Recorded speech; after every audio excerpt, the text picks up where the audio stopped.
영화 카트의 한 장면입니다. 지금 어디다 함부로 손을 대? 죄송합니다. 마트 직원에게 갑질하는 손님들은 비단 영화 속 일만은 아니죠. 지난달 한 대형마트에서도 비슷한 일이 벌어졌습니다. 증정품을 확인했다는 이유로 손님이 마트 직원에게 욕설을 퍼부은 건데요. 그런데 해당 직원은 손님의 욕설도 욕설이지만 마트의 대응 때문에 또다시 마음에 상처를 입었다고 합니다. 사건 직후 감정을 추스를 시간을 달라는 직원의 말에 관리자는 위로는커녕 그럴 거면 반차를 내라고 말한 겁니다. 직원에게 욕설을 한 고객은 그대로 돌려보낸 뒤였습니다. 사건을 뉴스따라잡기에서 취재했습니다. 부산 대형마트에 근무하는 박모 씨. 지난달 27일 한 50대 남성 고객 때문에 곤욕을 치렀습니다. 계산대에서 근무하는 박 씨에게 남자 손님은 대뜸 사탕을 들고 와 말을 건넸습니다.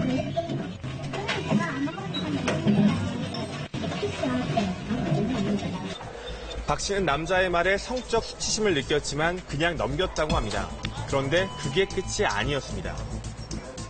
증정품 2개가 있더라고요. 그런데 한 개는 증정품 스티커가 안 붙어 있는 거예요. 그래서 제가 고객님 이거 증정품 스티커가 안 붙어 있어서 제가 확인을 해봐야 되겠다. 그때부터 막 반말하시더라고요.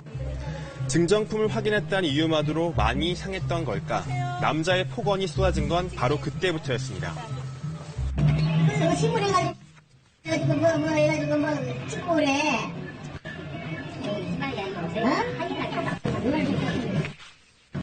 뭘 찾아봐. 니들끼리 못하는데 생각하라. 말을 막아줘서 그래야지. 남성 선임 관리자가 왔지만 손님의 폭언은 계속됐습니다. 현장에 있던 다른 손님들이 보다 못해 말리고 나섰습니다.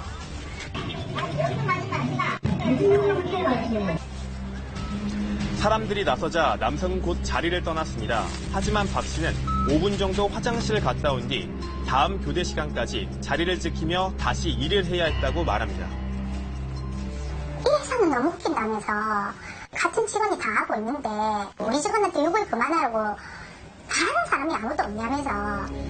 교대 후 20분 정도 휴식을 취했지만 마음을 추스르기엔 부족했던 박 씨는 관리자에게 추가 휴식을 요청했다고 합니다. 그런데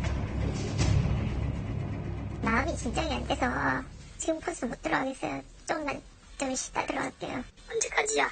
밥도 못 먹고 그냥 내려왔어요. 반찬 쓰고 들어가세요 그러면. 위로와 배려를 찾아볼 수 없는 사측의 반응에 박 씨는 다시 한번 마음의 상처를 받았다고 합니다. 박 씨에게 욕을 한 손님은 마트는 그냥 돌려보냈습니다. 해당 손님을 모욕죄로 고소할 수 있는 상황이었지만 관리자는 박 씨에게 그런 손님은 달래서 보내는 게 맞다고 말합니다. 빨리 이 사람 보내라 조용히 시키는 거 만들더니 빨리 달래가 보내야지. 굽신을 하든 뭘 하든 캐시를 뺐잖아요. 그 상황에서. 그 다음에는 이들 터져요. 그 사람 베이스가 따라 들어갈 거예요. 마트 측은 사원보호 프로그램에 따라 해당 직원을 바로 퇴근시키는 등 정상적으로 조치했다는 입장입니다. 이케어 프로그램에 따라 바로 선임 사원이 계산대를 이동해 고객의 욕설을 제지했으며 사원 보호를 위해 해당 고객과 캐셔를 분리하는가 동시에 사원을 계산대에서 제외시켜 퇴근 조치했습니다. 50대 남성 고객만 보면 지금도 가슴이 두근거린다는 박 씨. 현재 병원에서 적응장애 진단을 받고 병가를 낸 상태입니다. 정말 나는 내 나름대로 7년 동안 회사에 열심히 일한다고 했는데 정말 내가 이런 경제밖에 안 되는가. 그런 정말 비참한 이런 게 들었죠. 박 씨는 지난 3일엔 감정 노동자에 대한 처우 개선을 요구하기 위해 기자회견에도 참여했습니다. 고객님이 일단은 중요는 하지만 그래도 이런 힘든 고객님이 오면 직원을 조금 더 좀 배려를 했으면 좋겠어요. 진정으로 저희들을 도와주고 이해할 수 있는 그런 회사가 됐으면 좋겠어요. 서울에 있는 지점에 근무하던 안모 씨도 지난해 박 씨와 비슷한 일을 겪었습니다.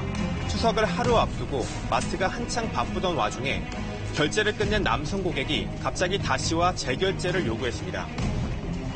자기가 수익상품권이 있으니까 그거를 다시 재결제를 해서 나를 잔돈을 주지 말고 다시 재결제를 이제 요구를 했어요. 안 씨는 기다리던 손님이 많았던 탓에 주변에 있던 관리자에게 도움을 요청했다고 합니다. 그러자 해당 손님은 자신을 기다리게 한다며 폭언을 퍼붓기 시작했습니다. 왜 자꾸 엉뚱한 소리를 바꿔버리냐고. 그냥 여기서 손님이냐고 욕할 수 있는 게 아니에요. 박살내기 전에 빨리 출연하란 말이야. 남자는 음료수를 계산대에 던지며 위협하기도 했다고 말합니다. 맞을 것 같더라고요. 저 맞으면 죽을 것 같아서 너무너무 겁이 나더라고요. 안 씨는 고객이 떠난 뒤에도 계속 일을 해야만 했다고 말합니다. 그런데 잠시 뒤 점장이 안 씨를 다시 불렀다고 합니다. 그곳엔 다시는 마주하고 싶지 않았던 아까 그 손님이 기다리고 있었습니다.